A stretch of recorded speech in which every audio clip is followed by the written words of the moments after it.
हरियाणा की हर अपडेट के लिए बेल आइकन दबाएं और सब्सक्राइब करें STV हरियाणा न्यूज। नमस्कार, हरियाणा न्यूज देख रहे हैं आप और मैं हूं आपके साथ सोनिया सतानिता। चलिए आपको मुखातिब करा देते हैं 6 मिनट में 36 खबरों से। राष्ट्रपति रामनाथ कोविंद ने किसानों और राजनीतिक दलों के लगातार विरोध के बीच मानसून सत्र में संसद से पास किसानों और खेती से जुड़े बिलों पर अपनी सहमति दे दी है।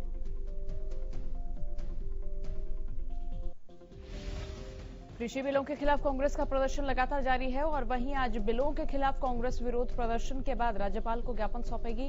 इस दौरान हरियाणा कांग्रेस के सभी बड़े नेता मौजूद रहेंगे।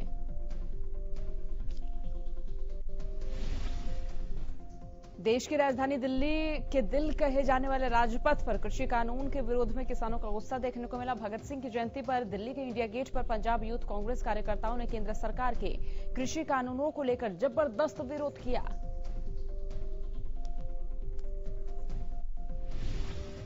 कांग्रेस कार्यकर्ता आज सुबह एक ट्रैक्टर लेकर राजपथ पहुंचे। यहां इंडिया गेट के पास उन्होंने कृषि विधेयकों का विरोध करते हुए ट्रैक्टर को आग के हवाले किया। तुरंत ही मौके पर पहुंचकर ट्रैफिक पुलिस और फायर ब्रिगेड ने आग पर काबू पाया।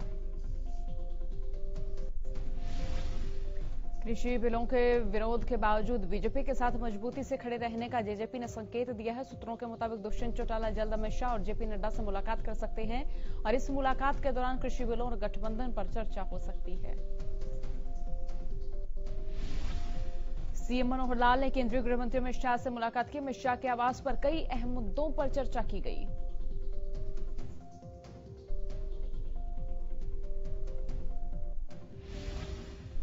शहीद भगत सिंह की जयंती को लेकर सीएम ने युवाओं को संदेश दिया। सीएम ने कहा कि युवाओं को रोजगार देना हमारी प्राथमिकता है।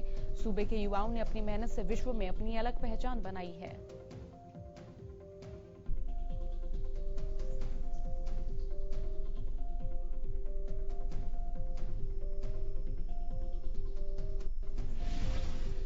देश में कोरोना संक्रमितों का आंकड़ा लगातार बढ़ रहा है। देश में 60 लाख के करीब पहुंची कोरोना मरीजों की संख्या। वहीं अब तक 94,503 लोगों की कोरोना के कारण मौत हो चुकी है। देश में 9,56,402 एक्टिव केस मौजूद हैं।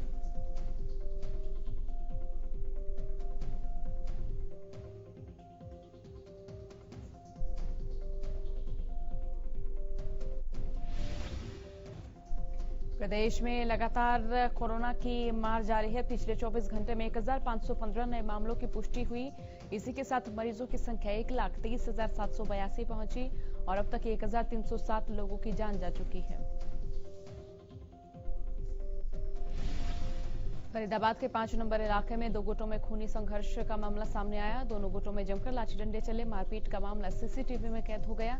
बताया जा रहा कि मंदिर कमेटी की आपसी खींचतान के कारण दोनों गुटों में मारपीट हुई।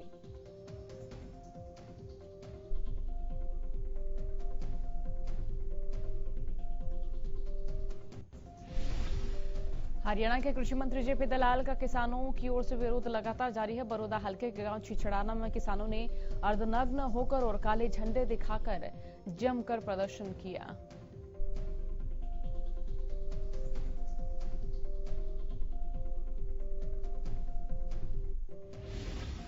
कृषि के 3 अध्यादेशों और एमएसपी को लेकर बरोदा हल्के के गांव कथुरा में ऐतिहासिक किसान पंचायत का आयोजन किया गया। इस पंचायत में दर्जन भर गांव और खाप के प्रतिनिधियों ने भाग लिया। पंचायत में सभी पार्टियों के प्रतिनिधियों को भी बुलाया गया था।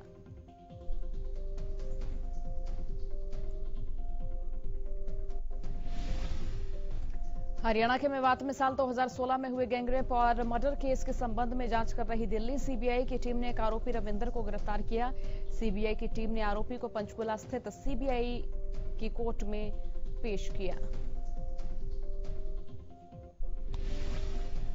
सोनीपत के गांव बारोटा से 5 दिन पहले लापता हुए हलवाई का शव गांव जठेड़ी के धान के खेत में मिला। शव शत विक्षत हालत में मिला। स्थानीय लोगों की ओर से मिली सूचना पर पहुंची पुलिस ने शव को कब्जे में लेकर पोस्टमार्टम के लिए भेजा।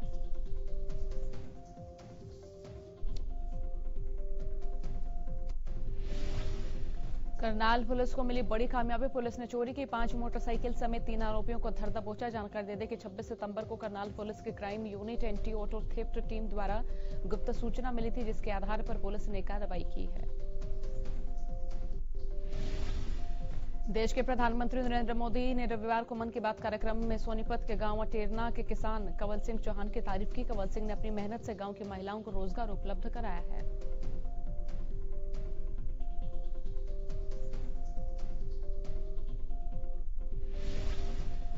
देश भर के किसान संगठनों के प्रतिनिधियों ने 8 अक्टूबर को कुरुक्षेत्र में जुटने का आह्वान किया। भाकियू के प्रदेश अध्यक्ष गुरनाम चडूनी ने जानकारी देते हुए बताया कि पूरा देश पूंजीपतियों का गुलाम होने जा रहा है।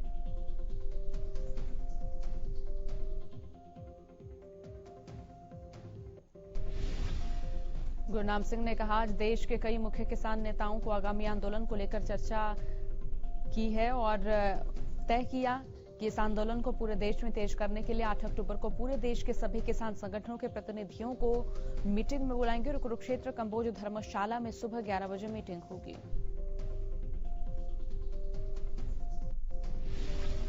सोना में 1 अक्टूबर से सरकार की ओर से सरकारी खरीदी शुरू किए जाने का ऐलान जरूर कर दिया गया है, लेकिन मार्केट कमेटी की ओर से अभी तक गांव के रोस्टर जारी नहीं किए गए हैं।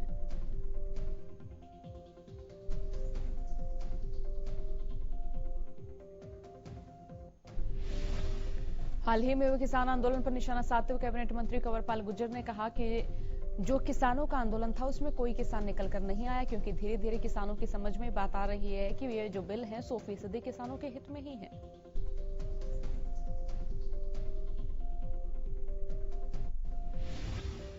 अकाली दल की हरसिमरत कौर ने मोदी कैबिनेट से इस्तीफा देने के मामले में प्रदेश के गृह मंत्री अनिल विज ने कहा कि इस गठबंधन में दरारें कुछ गलतफहमियों की वजह से आई हैं, जिसे जल्द ही दूर कर लिया जाएगा और फिर से सब कुछ ठीक ठाक नजर आएगा। प्रदेश के डिप्टी सीएम दुष्यंत चौटाला की ओर से एमएसपी खत्म होने वाले बयान के बाद इस्तीफे देने की मांग पर कांग्रेस प्रदेश अध्यक्ष कुमारी शैलजा ने वार किया है और कहा कि इस्तीफे के लिए दुष्यंत कब तक इंतजार करेंगे। शैलजा ने कहा कि इन्हें पहले दिन ही इस्तीफा दे देना चाहिए था। हरियाणा शिरोमणि अकाली दल के प्रदेश प्रवक्ता कंवलजीत सिंह अजराना का अकाली दल के एनडीए से समर्थन वापस लेने के बाद बयान सामने आया। अजराना ने कहा कि किसानों की लड़ाई के लिए एनडीए से अपना 22 साल पुराना रिश्ता तोड़ दिया है। 1 अक्टूबर को पंजाब में 3 तख्त साहिबान से पंजाब के लोग और शिरोमणि अकाली दल रोष मार्च निकालकर चंडीगढ़ में राज्यपाल के नाम ज्ञापन भी देंगे।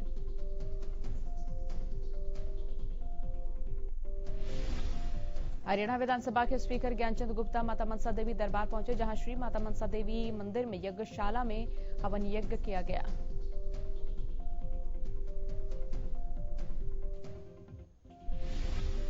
फरीदाबाद में लघु सचिवालय के बाहर 111 दिनों से लगातार पीटीआई टीचर अपनी नौकरी बहाली को लेकर मांग कर रहे हैं और धरना प्रदर्शन कर रहे हैं। गौरतलब है कि हरियाणा सरकार ने सुप्रीम कोर्ट के ऑर्डर के बाद 1983 पीटीआई टीचरों को नौकरी से बाहर कर दिया।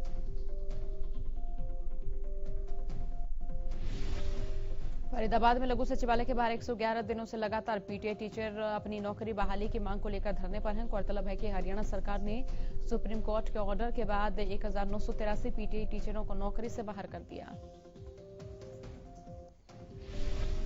हरियाणा प्रदेश की आईटीआई में अनुबंधित ठेका प्रथा आधार पर लगे सफाई कर्मचारी एवं चतुर्थ श्रेणी के कर्मचारियों ने ठेकेदारों के खिलाफ आवाज उठाते हुए कैबिनेट मंत्री मूलचंद शर्मा के आवास पर प्रदर्शन कर ज्ञापन सौंपा।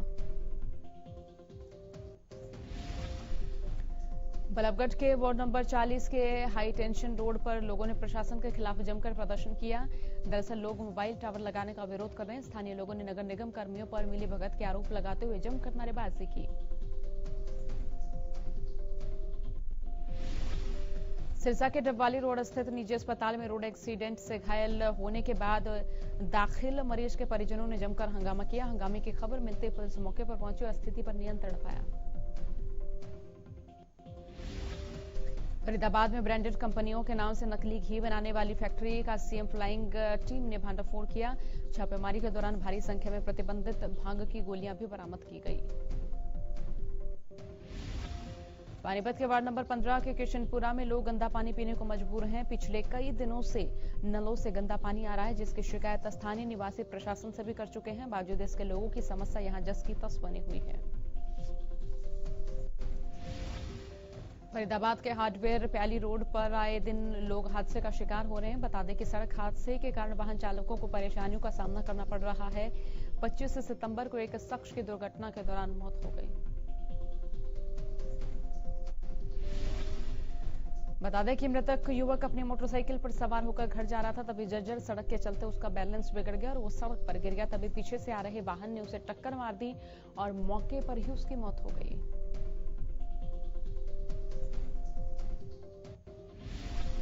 सोहना तहसील में काफी वक्त से तहसीलदार की नियुक्ति नहीं किए जाने की वजह से तहसील में आने जाने वाले लोगों को काफी दिक्कतों का सामना करना पड़ रहा है और वहीं तहसील में काम नहीं होने की वजह से वकीलों का कामकाज भी ठप पड़ा है, जिससे अब वकीलों को आर्थिक तंगी भी सता रही है।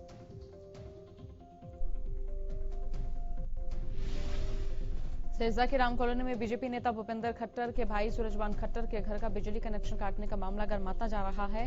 बीजेपी नेता भूपेंद्र खट्टर ने बिजली विभाग पर रंजिशन कनेक्शन काटने का आरोप लगाया है। साथ ही परिवार को बदनाम करने की साजिश रचने का भी आरोप जड़ा।